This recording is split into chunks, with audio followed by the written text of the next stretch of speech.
Maayong buntag sa ato ang mga suking tigpaminaw.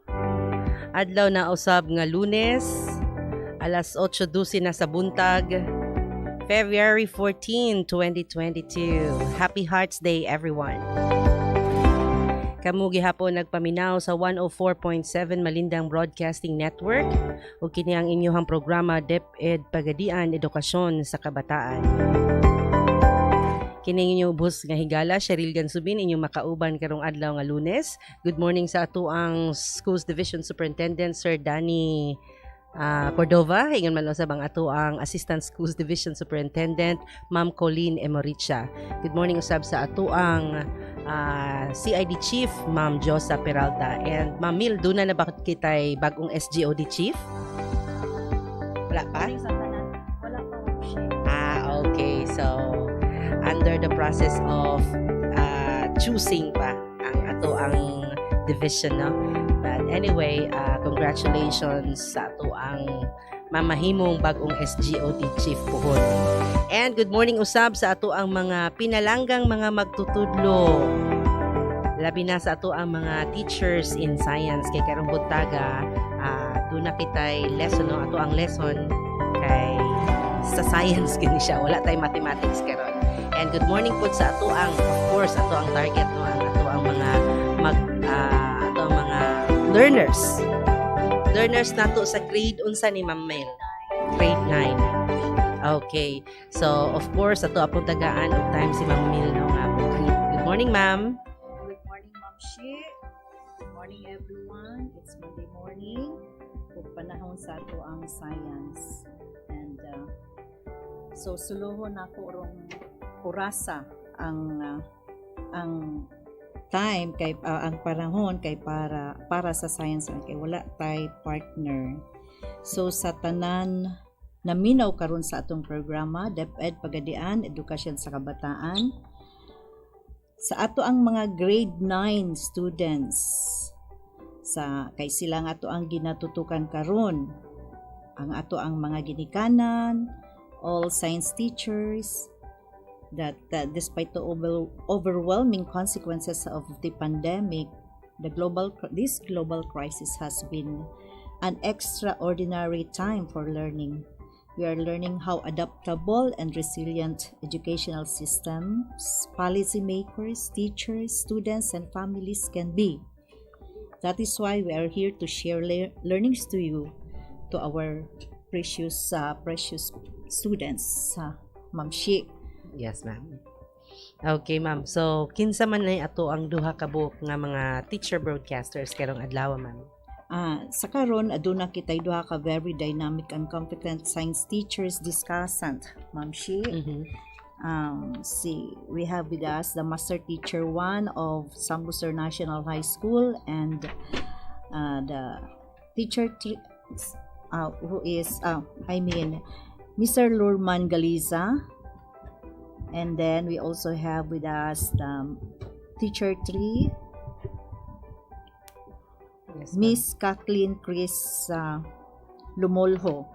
Tanan sila are from Sambusar National High School. Then ang ilahang competency karon, Ma'am Shi, is quarter 3 na ta karon, then module 3. This is explain what happens when volcanoes erupt. So it is expected that our students will be able to explain what happens when volcanoes erupt. Okay. So murag ready naman atong recording, no? Go ahead, Jo. Maayong mga grade 9 students. This is your DEPED PAGADIAN City School on the Air. I am Ma'am Kath. I am Sir Lorman. Kami nagpapasalamaton og dako ug nalipay nga nagkauban ta karong buntaga, and we are both from Zamboanga del Sur National High School, PAGADIAN City. Kami mga magtutudlo ng hinaot nga kita naa sa maayong panglawas ug nagpabiling malipayon likod sa kabalaka aning COVID-19. Sakto jud ka diha Sir Lorman kay sa kabalaka aning pandemya or sa hagit ni ining pandemya nga COVID-19 kita nagpabilin nga himsog ug positibo nga naghatag sa atoa og kusog para makat-on karong adlaw. So kids, students, are you all ready to learn something today? Ma'am Kat, I think they are all. But before that, please get your module 2, grade 9 science, your pen, and a piece of extra paper. We might be needing that along our session today. Yes, of course. Aside from those materials, I guess ang pinaka-importante na lang nga andamon is ilang mga kaugalingon. So karon, ako ang hangyong ato mga pinalanggang student to feel comfortable sa ilang mga kaugalingon while listening for today's lecture. Ma'am Kat, I believe that our students already have known na sila ideya about unsa ng volcano, unsa ang iyahang types, and what are the different eruptive styles from the previous lesson or module that we have.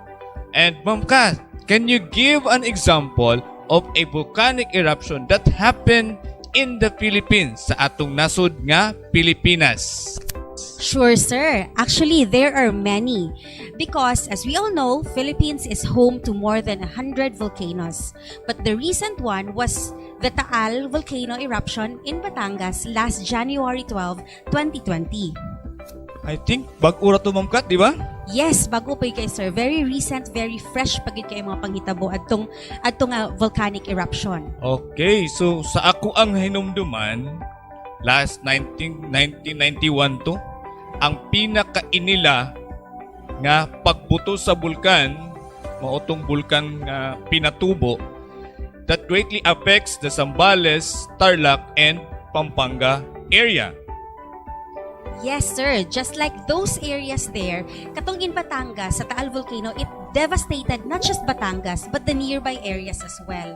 Families were relocated to evacuation centers, ilang mga kabtangan, mga daot, mga sakyanan, mga balay, and even fruits and vegetable crops are damaged. Apil na po na atong livestock, ang ubang mga mananap, ang mga animals, ug ang pinakasakit sa tanan, there were actually 39 deaths that were recorded based sa Department of Health nga na-record ato. Actually, gani sir, naatay 3 ka young men who volunteered to send relief goods in the area, and then they met an accident. And of course, we can clearly connect that one sa pag-erupt sa Taal Volcano because of poor visibility sa area. Ang kadtong kadtong panahon na in terms of the Batangas nga eruption or the Mount Taal Volcano eruption in Batangas, I think that was because of the ashfall. Mao ni siya ang katong abo nga gikan sa nibuto nga bulkan, which is Mount Taal that time. So volcanic eruption is extremely damaging sa ato ang palibot, and that will greatly affect ang mga negosyo, mga activities sa mga tao nga sa lugar kung asa nahitabo sa ang pagputo. And naapoy mga flights sa eroplano that were canceled during that time, and klase sa mga bata were also suspended. Yes, sir. Makaguol jud kay na pamation. In fact, I couldn't imagine what the people in the area or even in the nearby areas went through when the eruption happened. But I believe Unsa kay gikaon nila to, no? lagi sir, mo gina atong kanang mo gini dakong kay bulungan because daghan kay affected, not just the people, not just the family, but the businesses or even the environment. So affected pud ilang pagkaon ug mga resources nila nga kinahanglan nun for them to survive. Pero I believe bisag inana ang nahitabo nga daghan kaayog negative impacts ang volcanic eruption sa environment, sa society ug sa people living in that area in general. I think it has also benefits and advantages, right? Definitely, Ma'am Kat. Actually, mauna ang usa sa ato ang mga objective for today's learning session. And that is for our students to enumerate the positive and negative effects of volcanoes and volcanic activity.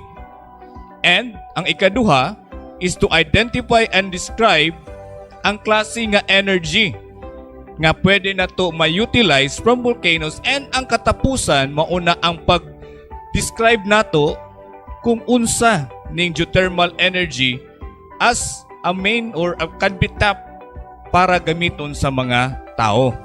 Wow, sounds interesting, Sir Lorman. And I hope our students are all tuned in because for sure, they will be learning a lot for today's learning session. Earlier, Ma'am Kat, nakahisgot naman kita about negative effects of volcanoes and volcanic activity like eruption.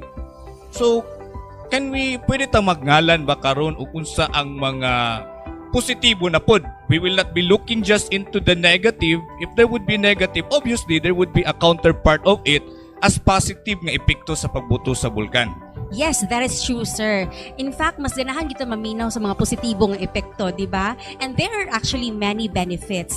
And these include atmospheric cooling, land formation, fertile land. It will really help the farmer because ang mga fruits and vegetables will really grow healthy.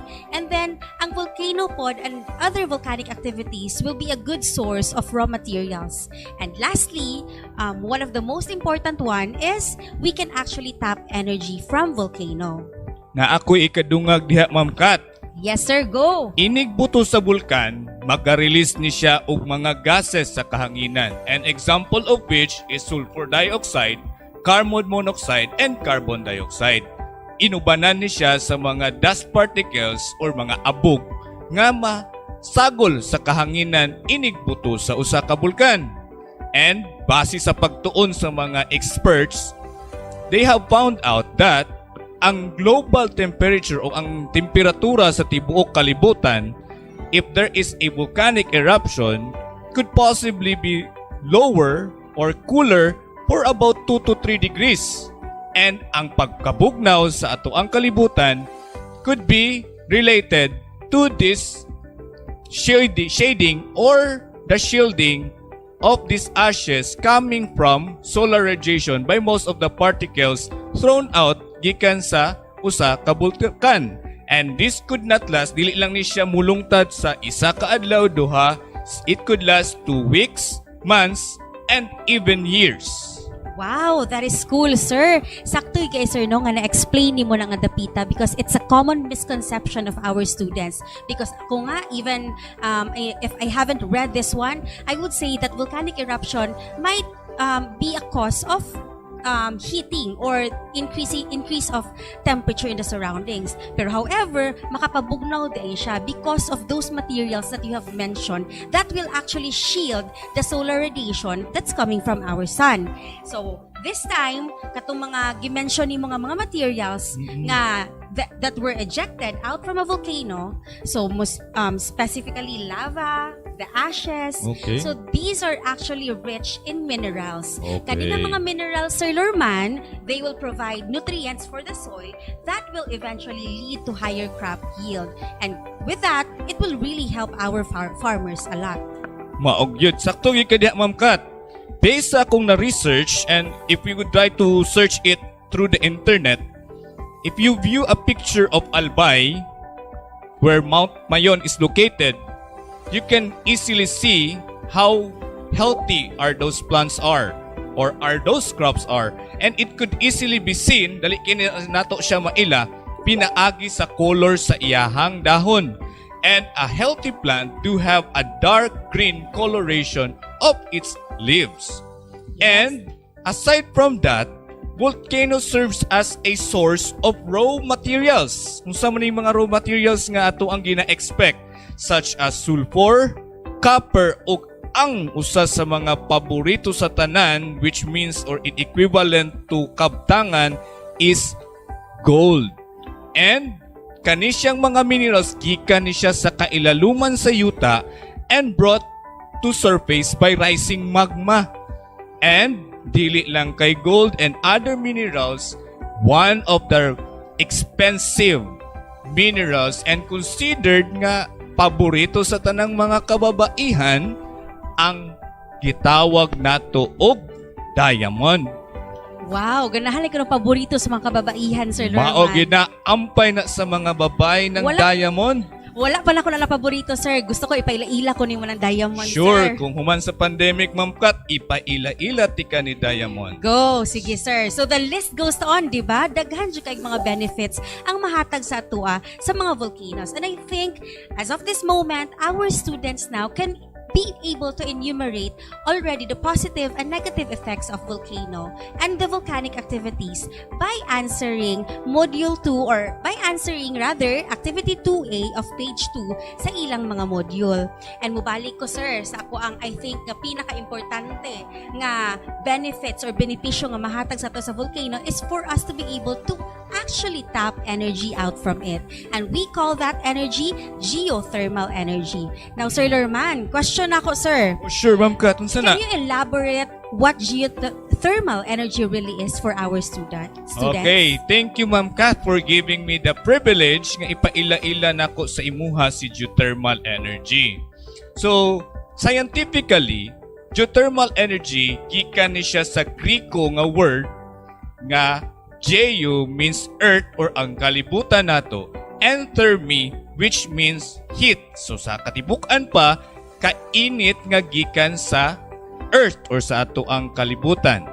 And kani siya gagikan sa mga molten rock, mao ni siya ang mga bato nga ginalanay sa tungod sa kataas sa init ug temperature nga gikan sa kailaluman sa atong yuta nga naporma og magma, which is considered to be as ang pinakadako or largest geothermal source. Kani nga energy can be generated by geothermal power plant and geothermal heat pump. Wow, makaupawaw na lang yun ko sir no, kay dili lang di ay ta makita mga resources na unsay makita nato sa palibot but also underneath, di ba? Sa imong gi-mention pa ganyan, naali ni sa ilalom ning ato ang gitawag nga geothermal energy.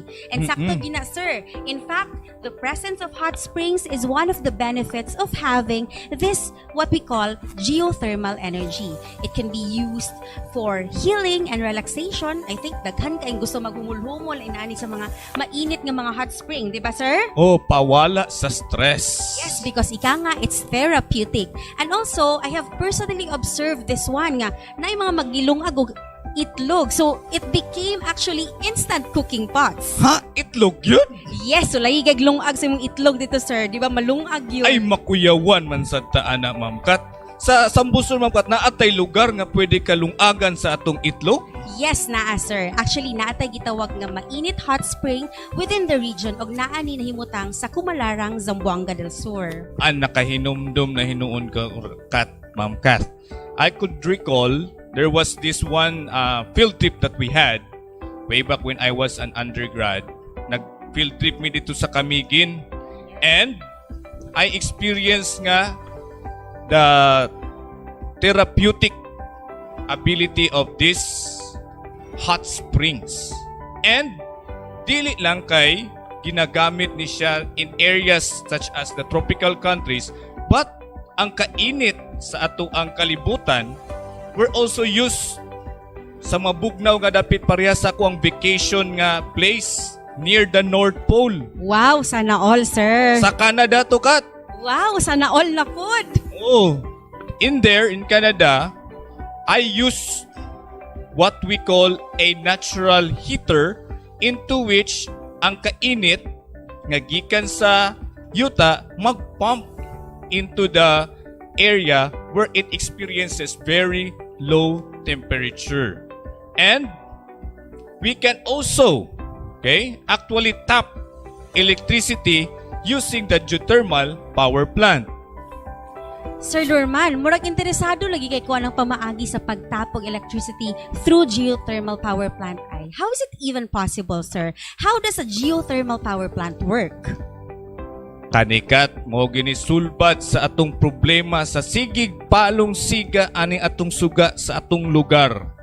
So, geothermal power plant obviously can generate electricity and it uses hot water that is pumped gikan sa underground, gikan sa kailaluman sa atong kayutaan which is of high pressure.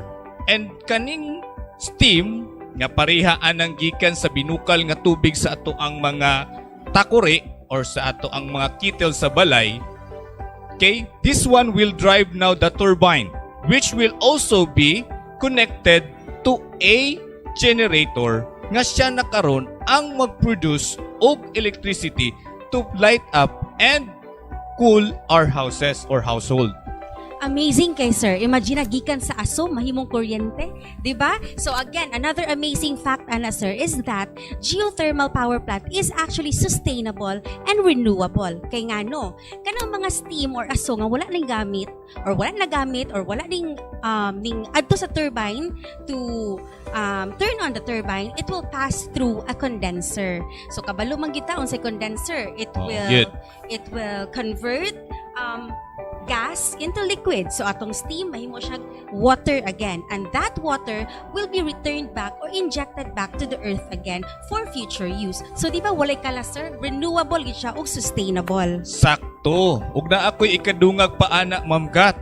Aside sa sustainable siya, Ma'am Kat, daghan pud tag makuha nga benepisyo gikan sa geothermal energy.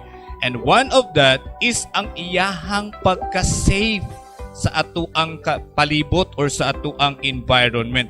Or in short, eco-friendly siya tungod kay dili siya mag-produce og byproduct that can be harmful sa ato ang environment.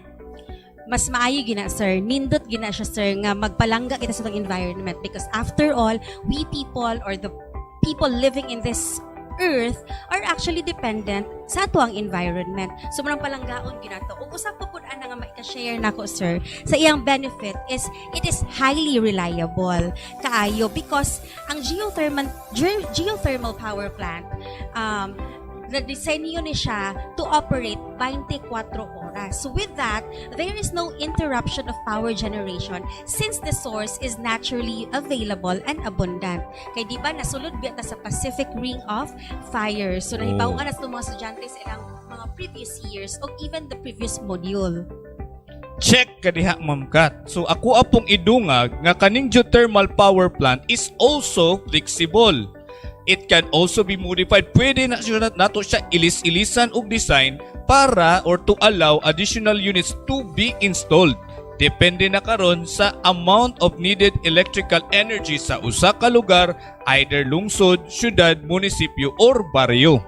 Grabe na gid ni sir. Di po ko palupig sa benepisyo. Ay, napako ikapaambit, Sige sir. daw, dungagi daw. Yes, another benefit of the geothermal power plant is that it requires minimum land area kumpara sa ubang power plants, sir. Kay ngano, they do not need or they do not require damming of rivers, forest denudation, no mine shafts, or even no need to install or to create tunnels and open pits. Okay, aside pa jud ana, ang another benefit niya is it is cost effective. Ngano man, kay ang geothermal energy can be extracted. Pwede siya na to i-extract locally and dili na ta makinahanglan pa og pag-import sa mga fuel, and thus dili ta kinahanglan mudas bugasto og dako. Og usa pa ang nindot ani, makatabang ni siya, Ma'am Kat, sa ato ang nasod being a developing country.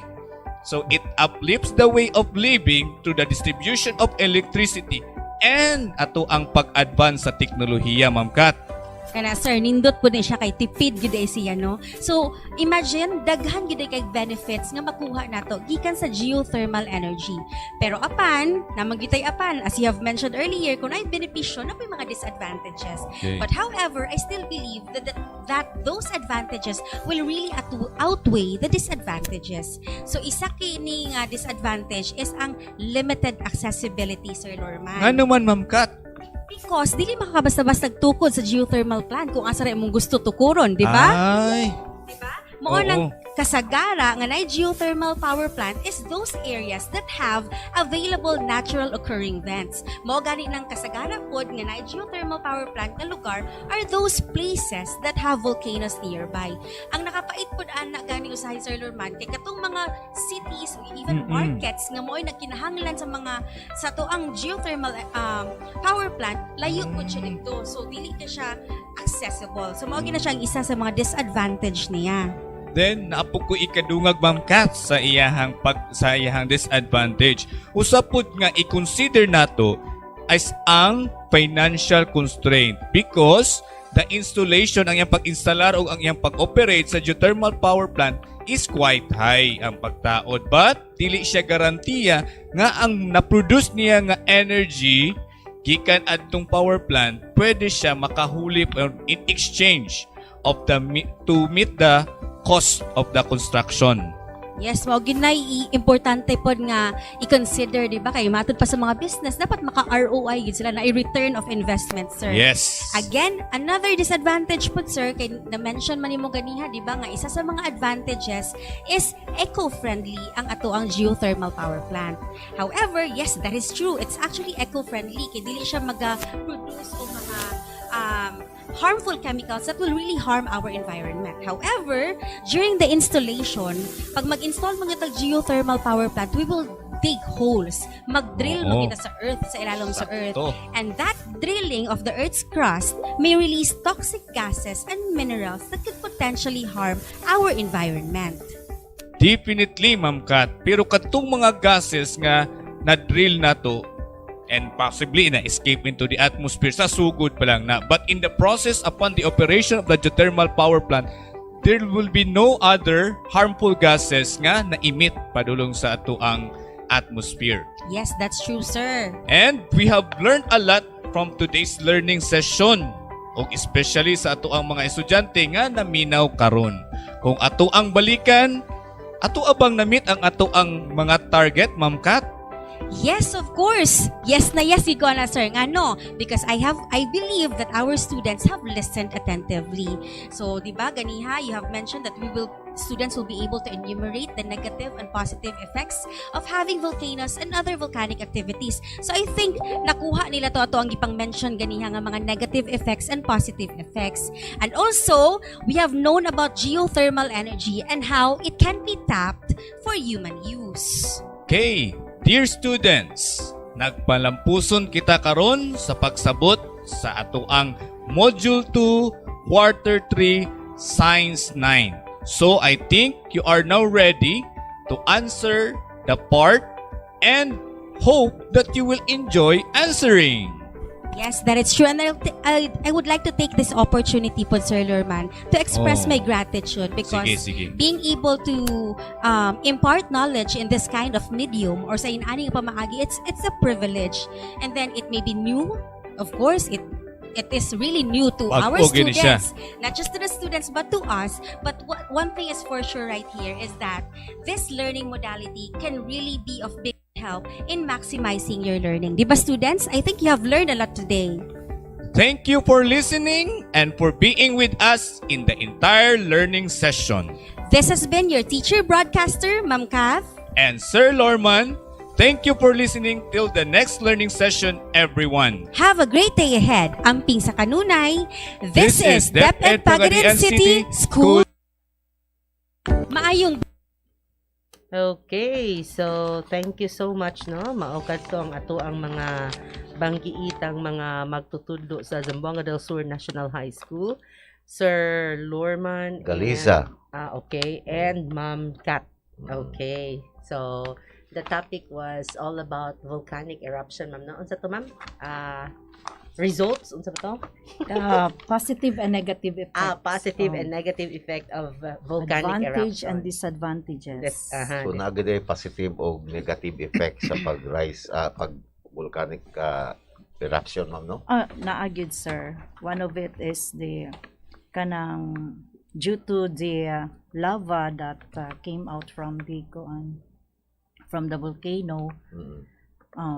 As we can see that ang ilang yuta ma-fertilize o nindot ang result sa ilang mga crops. Basta dili lang po siguro kaayo too much, ma'am, no? sa ko po nakita diha, ma'am, no? Sa kung dunay gitawag nato volcanic eruption, possibility mo there will be a creation of another island. Yes. Sa theory na ni kuan. Kasi katong na theory anang naa nga scientific kanon to sa movement sa Earth's crust. So doon naman to latest na tong nibuto, ma'am, no? Bago mga one of the kuan kaning atong January 15, sir. Unsa ganito ngalan na to, ma'am? unsa to Tonga. Sa Oo. Tonga to siya dapit sa nato Pacific. sa tunga-tunga siya. Mhm. Dito siya sa may Pacific. Yes, ma'am. So- Naagyo to oid ko Oh, Sa dayon. tungod sa lava niya. Yes. Na ay nadugang-dugang ang iyahang area sa iyang island. Yes. Kato siya, ma'am, very devastating kay murag tsunami gyud ang kining Tonga, and it killed a lot of people. In fact, naabot gani ang kining tsunami alert diani sa Pilipinas ug sa Japan. Okay, underwater mo to siya nga volcano. Dayon na-capture gyud siya, sir, ba sa kanibitang Sa aerial. kanang satellite na to bitaw ay Sa- satellite nakuha gyud iyahang pagbuto, murag grabe gyud kaayo iyahang Impact, intensity ba dako o kaayo, impact, ma'am, grabe jud, mura siya nuclear bomb ba. Aside, Ingon gani sila, sir, it's more powerful compared to an atomic bomb. Ana ilang pag-describe, Charmos. So, naka-create ganito siya og earthquake no sa nearby nga island. Yes. Sama sa New Zealand, sa Japan, nag-create kito siya. So, daghang mga kuan po dato, mga establishment ang medyo napiktuhan. Correct. Mm. Pero ang katod yung sa pinatubo diri sa atoa, ma'am, no, kay ang region 3 murag nahimo gyud yang disyerto, no. Mao gyud po ito'y disadvantage, ma'am, no. Grabe kaayo. Dako kayong area nga na kuan sa Tabunan volcano, sa no? iyahang- tabunan sa iyang lava. Correct. Okay. Dayon, sir, nindot putong ilahang kuan ba katong sa geothermal Thermal heat nila. Yes, Mm. Geothermal power. energy, Nakabatay no? na diri, sir, no? Naamatan diri ma'am nata sa Albay sa Tiwi Hot Spring, no? Tiwi Albay nata Mhm. diha. Mhm. Even gani sila mo nag-supply po sa mga gitawag na tog geothermal energy. Diha dapita.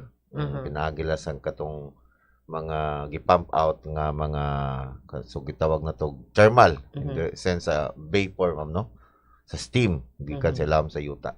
Kita ani sa Philippines, blessed ta kay doon na tay mga hot springs, ma'am, no, ma-experience Yes. nato ba ilang therapeutic nga kining ihatag sa ato ang panlawas. Ma'am Mil, nakaadto ba ka diri kay sa unang panahon mura og maski karon gani si Ma'am Mila active kay siya aning gitawag na to og monitoring sa ato ang mga eskwelahan labi na sa subject nga science diri sa Lourdes na update kay si Ma'am Mila aning niya, no? Nakabantay ba ka ato ma'am nga doon natay hot spring di dapit sa kaning gitawag na to sa Lourdes? Sure ka, sir? No. Murag na pero wala jud ko nakaadto dito kay murag layo-layo man siya sa kuan sa area, and then di po wala gyud po ko kuan diana. I heard about it pero wala ko nakaadto. Ang problema lang dito, naagit siya ma'am no, kay when I talk to Sir Gualberto Canoy, ang ato ang mabtikon nga school heads diya sa Luzon sa Lourdes National High School. Naa siya ay gitawag na to og hot spring nga og siya pa magdala na lang kag itlog dito maluto na. Pero ang problema, ang iyang terrain is very rugged ang terrain. Okay. So dili pa kayo pwede matuan kay lisod siya katon, Yes. sir. Dili siya adlaon. passable. Dili siya passable. Nindot na kung madiskubrihan na sa ato ang mga tracker kaning mga ganahan kat nanay mga bukid, murag mabibog yun ang lugar, ma'am. Post pagani sila sa mao ba, ma'am? Yeah, naay Oh, ato ang wow. mga kuan. Okay. Katong ihisgutan ni Sir Lurman kaganina sa Canada ba, sir? Ingon siya nga magdig sila didto para magawas ang kainit sa surface. Kana ginahimo po na sa Japan, and in fact they call it onsen. Kanang sa onsen, sir, ang heat bitaw mo gawas. Uban nilang mga hotels dunay onsen, so ang mga tawo maka-enjoy sila og kining salom-salom dito sa init nga tubig nga gikan sa ilalom. Pero diri sa Pilipinas wala man tana sa no. Di man gud ta tugnaw nga country. Wala. Kung makita nato diha no, geographically wise, ang Japan gud ma'am no. Masulod Daghan kay gud mo siya, Ma'am Mil na nasa sa Ring of Fire. Na gyud siya, sir. Even ang Philippines nasa sulod. kita, yes. Yes. Nata sa Ring of Fire at the same time Ring of Typhoon. Kanin lang. Yeah. Pero kita sa Pagadian still thankful and blessed kay murag wala tay typhoon path diri, sir, no? Wala pa kay we are surrounded Soon. with mountains no. Ayaw tawon. Mao Puno jud. man tag bukid. Lagi, ma'am, no? Wala pa man na-flatten atong mga bukid. And then Shielded ta og daghan pa tag forest. So ato lang gyud untang likayan nga mawala na to mga forest, dili kayo ta Pero sa bagay, ma'am, basin unyag madato kaayo ning atong place ba ang mga bukid patagon. Patagon na. Lagi, Himuon na commercial Lagi. area, no? Kaysa karon ang development nato pasaka naman. Lagi pasaka. Yes, pasaka na. Pero iampo rin madalas yung nag-ampo. Ma'am. Mo Madalas bitaw- yung nag-ampo. Mabitaw niya ang Pagadian City, ma'am, gitawag Little Hong Kong kay tuan na ato ka sa Hong Kong. Very Tuwa na civilized sa ang bukid. sentro niya, nangatkat na sa babaw sa bungtod. Mm-mm. Ang mga settlement sa mga tao, no? Mm-mm. Ang housing. Pero pag sa Cebu, tuwa na sa bukid. Doon na sa Lagi, sir, bukid. no? Ang kuya o mga upaw na ato ang mga kabukiran. Kana lang. Mao lang unta na ato ang i-protect. Okay. So, Mamil, na pa ba kayo laing ikadungag? Okay, so we have heard from Mr. Galisa and Miss Lumolho on about the koan, about what happens when volcanoes erupt. And I hope that our students were able to get, because nindot kayong ilahang pag-explain. Very clear ang ilahang explanation. To Mr. Galisa and Miss Lumolho, thank you very much, and you really made the lesson for the students easy for them to understand. So, Ma'am Shi and Sir Dean. Yes, sir. Yes, ma'am. Okay, Sir Dino, murag wala naman yung tayo laing hisgutan ani kay wala man tayo lesson sa math. Kay kamulo pa to si Sir Pod, no? Okay. So, any parting words, ma'am? Okay, sa tanan nga naminaw karong adlaw sa ato ang science, dagan kaayong salamat sa inyong paghatag og panahon nga makapaminaw sa atong duha ka teacher discussion, si Sir Lurman and Ma'am Chris, Teacher Chris. Then to all our teachers and students, pupils, please invite other students or other teachers to listen to our program, DEPED Pagadian, Edukasyon sa Kabataan, diri sa 104.7 Malindang Broadcasting Network every Monday. Then, watch and subscribe to Malindang Broadcasting Network YouTube channel for you to always be notified all of our lessons on the air. To everyone, thank you very much.